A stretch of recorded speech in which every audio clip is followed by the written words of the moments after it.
the way. Christ pursue the church. Matt started writing letters to this girl starting in Paris. And Alex and I started finding him. Alex, come give this show me.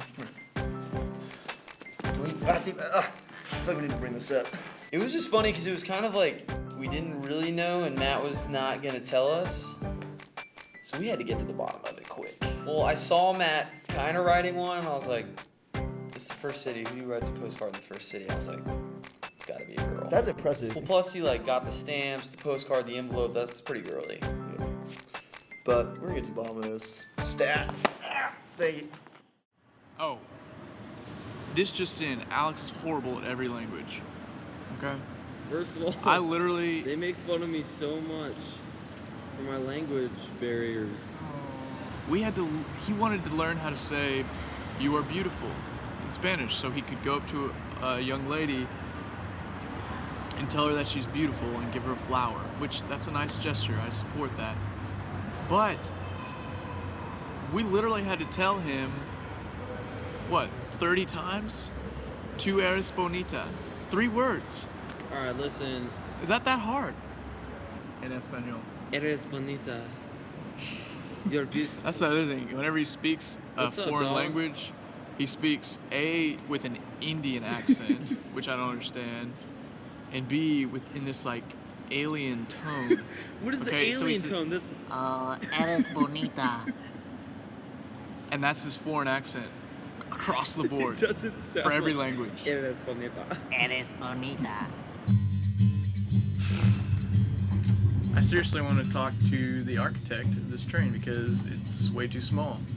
It's poorly constructed. We're lucky because it's 4 of us in the 4-person room, but you have to share a room potentially with people that you don't know and sleep like right next to them. Is that not weird? Alright, I'm not liking the vibe, so I'm just not gonna say anything. I'm not done anything. I hate all of you.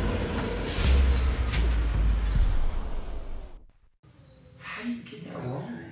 Okay, so Matt was bragging about his AP Spanish and his Spanish skills. So we're like, oh yeah, go reserve the tickets for us. You got it? We're good. Matt tried to get tickets to go to Genova, Italy. We ended up in Geneva, Switzerland. Thought I said Italia, but apparently I didn't make that clear because now we're in Switzerland.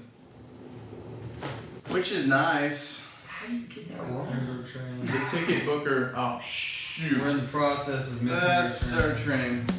If you were a melody, I'd sing you all the time. And if your hands were poetry, I'd memorize every line. And if every look you gave me were a different hue or shade of color, I'd learn how to paint you.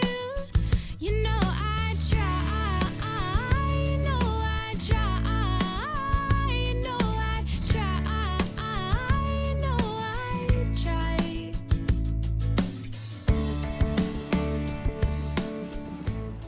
Alright, we're rolling. Tonight is a bad night. I left by far the most important thing I was carrying on our train.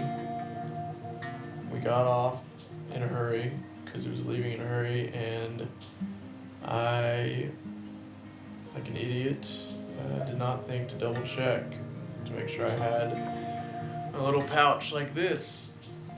It has my passport, a credit card, about $300 cash, and our train ticket that is supposed to be getting us all over Europe. It's not fun to deal with, and I know, the other guys are being good about staying positive, but it's tough to stay positive right now.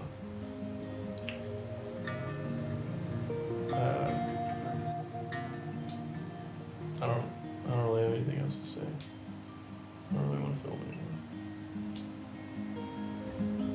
anymore. Shut it off, please. Let's talk about when Michael made me want to kill his family. I seriously am They're forgiving, you know? My mom instilled this into me, and you guys know I asked you every single time, do you have your pouches? And it got annoying, so I stopped asking. I stopped asking for the pouches, because I was like, I'm going to stop being a mom. We're 21, and we're old enough to understand that. Dude, I'm sorry, I forgot. You guys never make a mistake. It's gotta be like your baby, dude. Dude, Michael. It's like leaving. Sometimes you leave your baby on a train, bro. It Headed happens. towards Switzerland. I was pissed. Okay, you're pissed. We're sitting there, and Michael's like,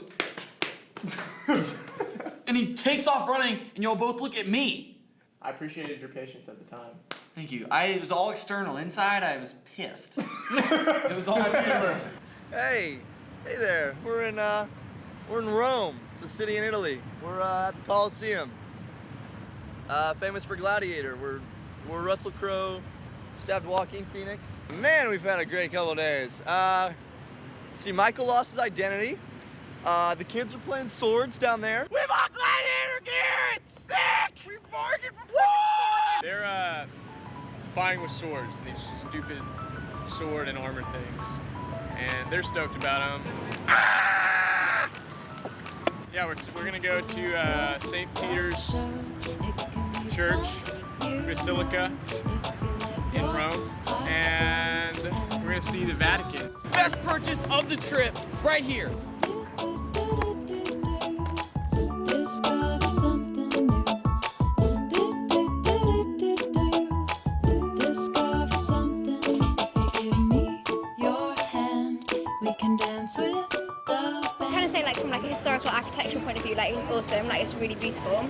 But from a like glorifying God, like while it is like a beautiful building, like I think God would much rather that spent on like helping the poor, or like I think you can put money to a lot better work than like coating things in gold and making things out of marble. Yeah. But it is pretty cool, so I'm not going to complain. But I don't know. I think it's like the same scenario. We got to Rome. We weren't really sure what to talk about. As soon as we'd gotten approached by half a dozen people asking us to go on their tours of churches, we realized that maybe we should be talking about church. Yeah. And like what stuck out to me immediately is just how different like cathedrals and churches over there were from like the Baptist megachurch down the street from our houses, you know? Like it got me thinking, well, what is church supposed to look like? Like how are we supposed to do church? We're in St. Peter's Square right now. We're hanging out. We just went inside St. Peter's Cathedral, which was legit. Something we've been just kind of studying about Christianity is Christianity as a religion. And it's my view that Jesus didn't come to earth to establish a new religion. He came to establish a kingdom. And we're at a place now where, Christians are the people that Jesus really had a problem with. It's something that I struggle with like every day. I know that constantly I'm trying to, try to make myself feel like a better person to claim that I'm a Christian by what I wear, or, for buying something, a wooden cross at like a store. It's just This seriously, I just was talking to Michael. Dude, this hits me in the face because this is what happened to me. I went to church, I went to D Now, I went to Bible study, I did all these things, and I thought I was a Christian. I was like, oh, if I don't drink, I don't smoke, I don't have sex, I don't do all these things, then I'm good. I was like, I can do whatever I want. Outside of those things, and if I do them, God will forgive me, and I'm okay, because I'm a Christian, because I got baptized in 8th grade. And that's missing the point. Like, it's missing the gospel. We're talking about religion. We're talking about how religion and the gospel and the way we're treating the two today have just kind of deteriorated a little bit. And for me personally, it's almost like there's two different ways the gospel's being preached today in America.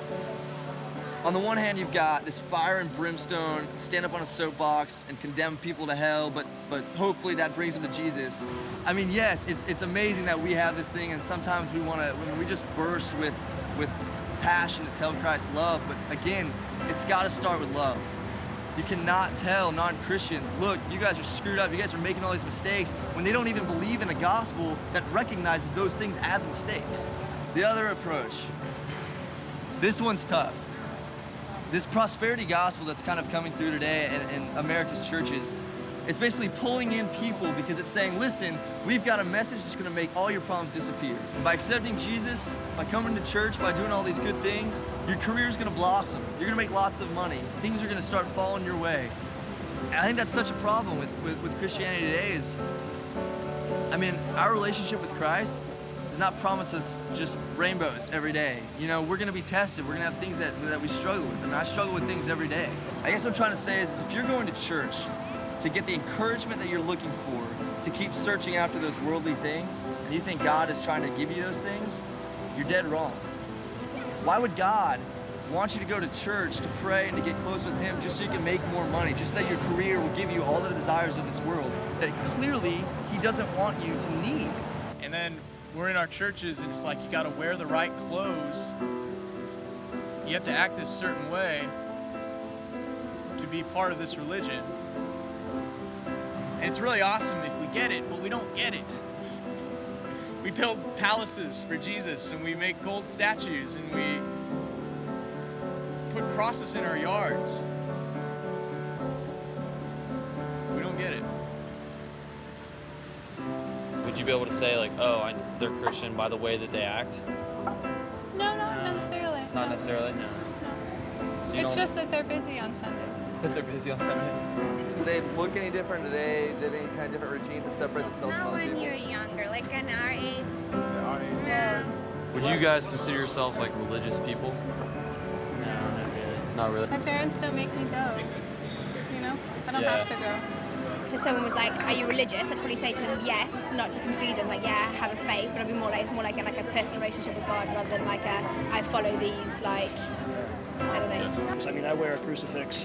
I have a patron saint, Christopher, around my neck. People wear like Stars of David and they really don't know what it represents. Like I said, I'm not very religious. I kind of have my own principles, and as long as I live my own life, you know, helping others and do what I think is right, I don't need, you know, sort of a book telling me. I guess you could never be sure quite, you know, what they believe, I suppose. I guess, you know, someone could say something and it not necessarily be what they believe. But I suppose I'd say if they believe that, you know, they're sinners and they're saved by grace, and only through Christ dying on the cross are they saved, and not by works, but purely by faith, then I'd say they were a Christian. I mean, I guess that's sort of perhaps, you know, I suppose I've got a slightly different view to the Pope on that one, I guess. But yeah, that's what I'd say was a Christian. Acts is huge for figuring out what is church supposed to look like, you know. And this is Acts 2:42. It kind of like talks about like the main things the church did when it was first established. It says they had devoted themselves to the apostles' teaching, to fellowship, breaking of bread, and prayer. Like the church is a community of people, and they're doing life together and supporting one another. I spent most of my college church shopping, or church hopping is what most college kids call it. And it's like, the idea is that you look for a church that fully suits you and you just keep hopping around until you find it, and it doesn't really matter if you stick anywhere. More recently, I've really been convicted to get plugged into a church body and stick there, and it's been awesome. Just having different age of people, being surrounded by families and singles and all the different types of people that are in the body has made me grow so much and made me realize we waste so much time if we're not experiencing that.